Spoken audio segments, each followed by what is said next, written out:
आपका स्वागत है इस वीडियो रिकॉर्डिंग में। देखिए, मेरे वीडियो पे आजकल बहुत सारे ऐसे वो आते हैं कि साहब टीचर की बड़ी प्रॉब्लम है। तो ये आज का विषय यही है कि टीचर की बहुत प्रॉब्लम को आप कैसे सॉल्व कर सकते हैं।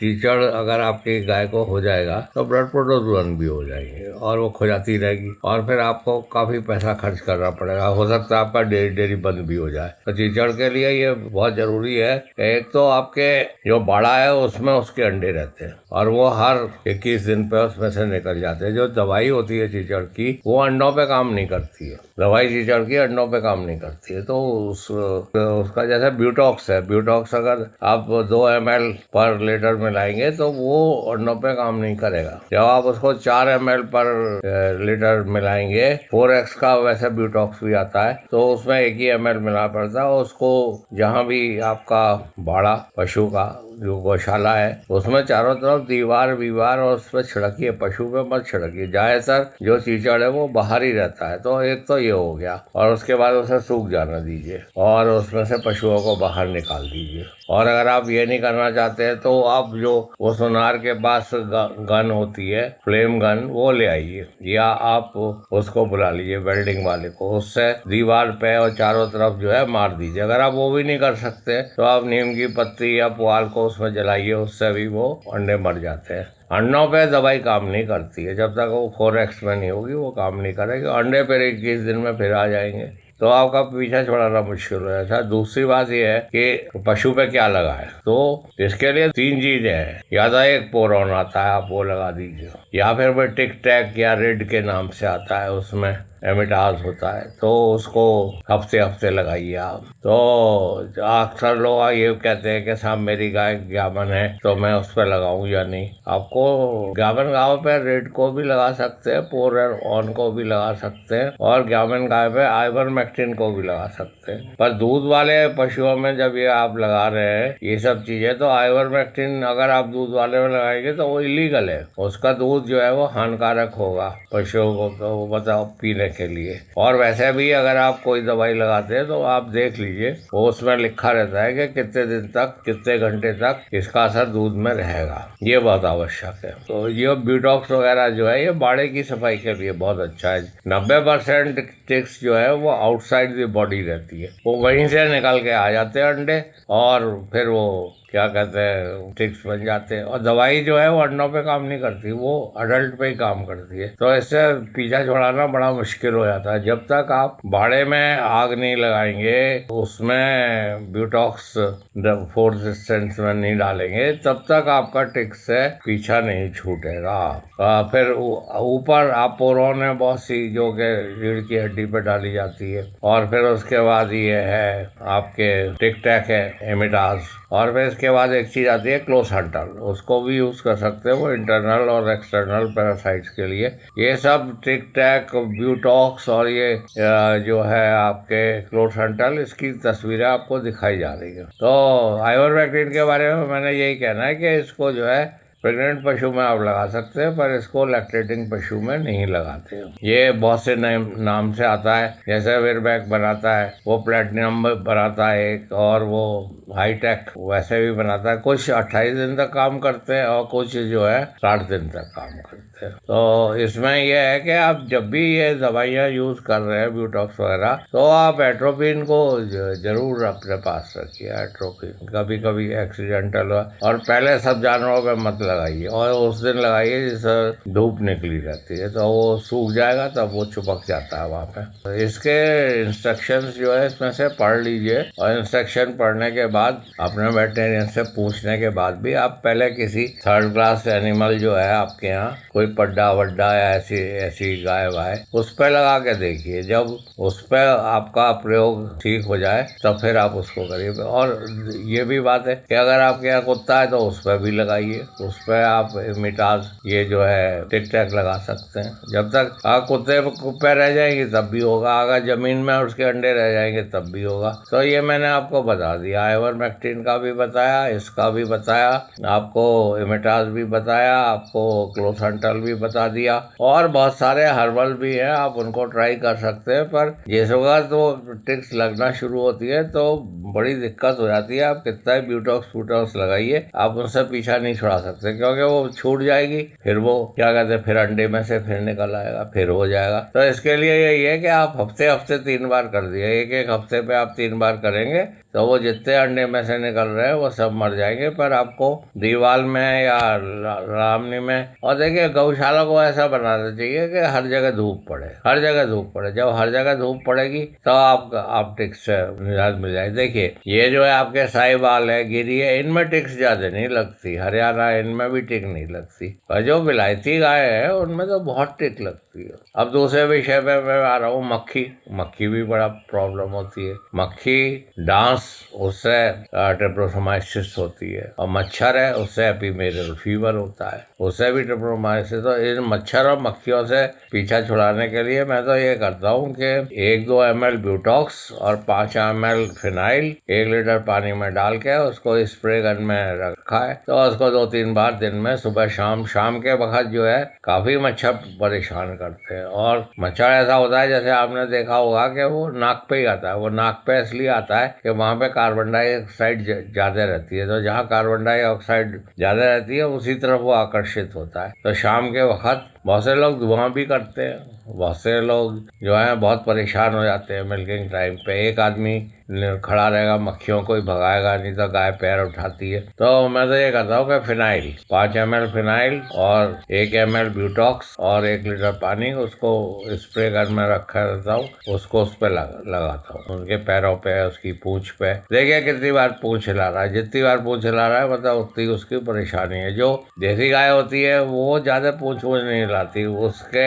ऐसा होता है कि घोड़े की तरह वो अपने स्किन को बार बार, हम तो अपनी स्किन को नहीं हिला सकते।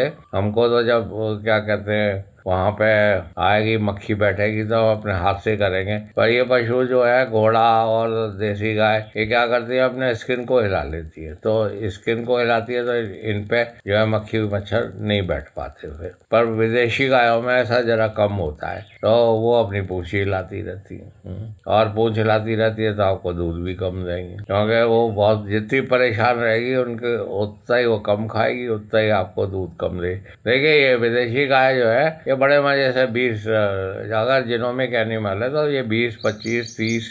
मैं यहाँ देहरादून में हूँ, मैं कुछ गाय ले आया था, तो वो गाय तो कॉस्टली मिली, पर वो अभी मैं देख रहा हूँ कि उसे 25-25 लीटर दूध देना बहुत आसान है। तो 100 लीटर दूध 4 गाय से पैदा हो जाता है। और फिर मेरे पास सेक्सीमेन है, बछिया वाला सेक्सीमेन है, तो उसी से मैं उन्हें प्रेग्नेंट कर लूँगा। जब उसमें बछिया हो जाएगी तो उसको 1-2 बात के बाद निकाल दीजिए। ज़्यादा दिन गाय को मत रखिए, वो बूढ़ी हो जाती है, फिर कोई उसे लेना भी नहीं चाहता है। तो बहुत सी गाय जब मुझे काफ़ी वो फायदा हो जाता है तो मैं वैसे भी दे देता हूँ, लोग आपको ले जाओ भैया। और बछिया है तो बछिया के लालच में ले भी जाते हैं। देखिए बहुत से जगह जहाँ चारा नहीं है वहाँ बछिया रेस करना भी बहुत मुश्किल है। उसका एग्जाम्पल आनंद भी है। आनंद क्या करता है, अगर आपकी बछिया है तो वो आपसे 4,000 रुपये में खरीद लेंगे, और फिर जब वो प्रेग्नेंट हो जाएगी तब फिर आपसे कहेंगे कि आप इसे लेना चाहते हो, आप ले लो, 40,000 में हम आपको देंगे,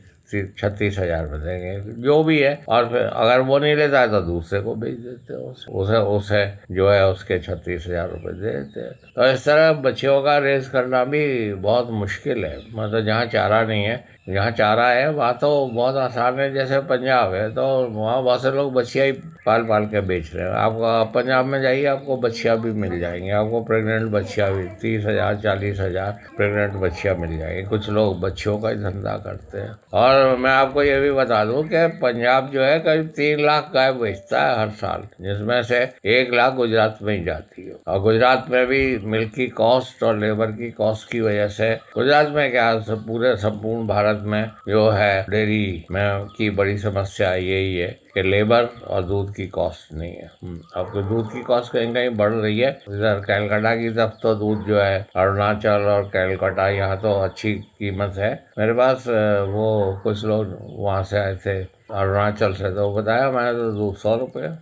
और वहाँ पे बेकार जानवर भी बिक जाते हैं, से बेकार जानवर है तो वो सब जो है काफ़ी अच्छी कीमत में बिक जाते हैं। तो हर जगह का अलग, पर पश्चिमी भारत में ज़्यादा मतलब दूध की कीमत नहीं है। मैं दूध पैदा करता हूँ, ठीक है, 40 रुपए के करीब मिल जाता है, और जब तक 50, 60, 70 रुपए दूध की कीमत नहीं है तब तक आप उसका मतलब वो कॉमर्शियल डेयरी नहीं चला सकते। वैसे अगर आपका खेत है तो ठीक है, आप चला लेंगे, क्योंकि कम से कम 100 रुपये का तो वो चारा ही खा जाती है दिन भर में। 100 नहीं तो 50 रुपये का तो खाई जाती है। तो वो चारा जो है वो किसान को तो पड़ता है 1-2 रुपये किलो, और वैसे आप लेंगे तो 10 रुपये किलो पड़ता है। तो वहाँ 10 रुपये पड़ता है, तो फिर भी लोग बाग जो है हाइड्रोपोनिक्स और क्या कहते हैं ये साइलेज बनू के शहरों के आसपास डेयरी खोल के वो करते हैं। क्योंकि अगर आपके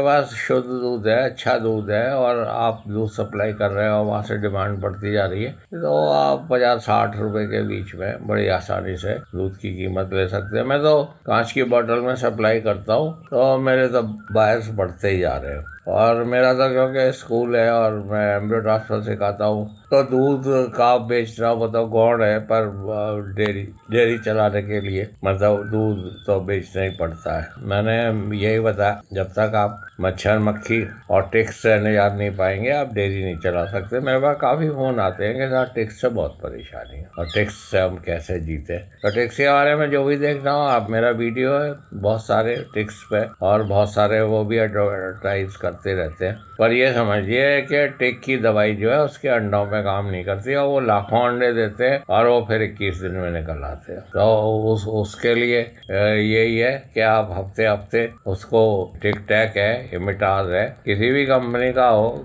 और क्लोसांटन इसको लगाइए, और उसके बाद अपनी गौशाला में जो है वो ऐसा प्रबंध रखिए कि सब जगह धूप पड़े, और सब जगह आप फिनाइल और ब्यूटॉक्स का छिड़काव कर रहे हैं।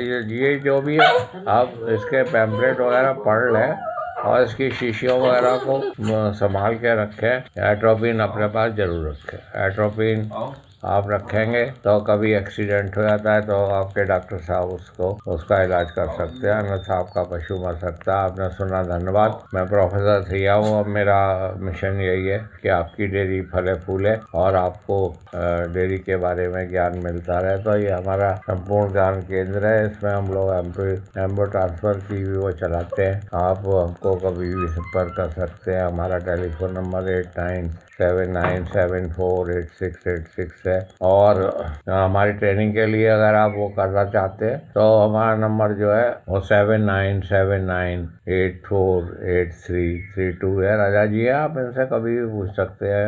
यदि वैसे मेरे करीब 1500 के करीब वीडियोस है, हर एक ही सब्जेक्ट पे है। किताबें भी है मेरी उस पर, क्या कहते हैं, गूगल प्ले बुक पे। और मेरे क्या कहते हैं 4 मिलियन के करीब व्यूअर्स है। तो आप उसी से सब ज्ञान प्राप्त कर सकते हैं मेरे वीडियो पर। फिर भी आप अगर ऑनलाइन वो करना चाहते हैं, ट्रेनिंग लेना चाहते हैं डेयरी खोलने के लिए या एम्ब्रियो ट्रांसफर के लिए, तो जो नंबर मैंने राजा जी का बताया 7979848332, इस पर संपर्क करिए। मेरे नंबर पर भी आप संपर्क कर सकते हैं। महाराष्ट्र में हमारा एक सेंटर है, उसका नंबर जो है 9322582278। तो आपके नंबर पे ये नीचे नंबर दिखाए जा रहे हैं महाराष्ट्र का। मैं फिर से दोहरा रहा हूँ, महाराष्ट्र का नंबर जो है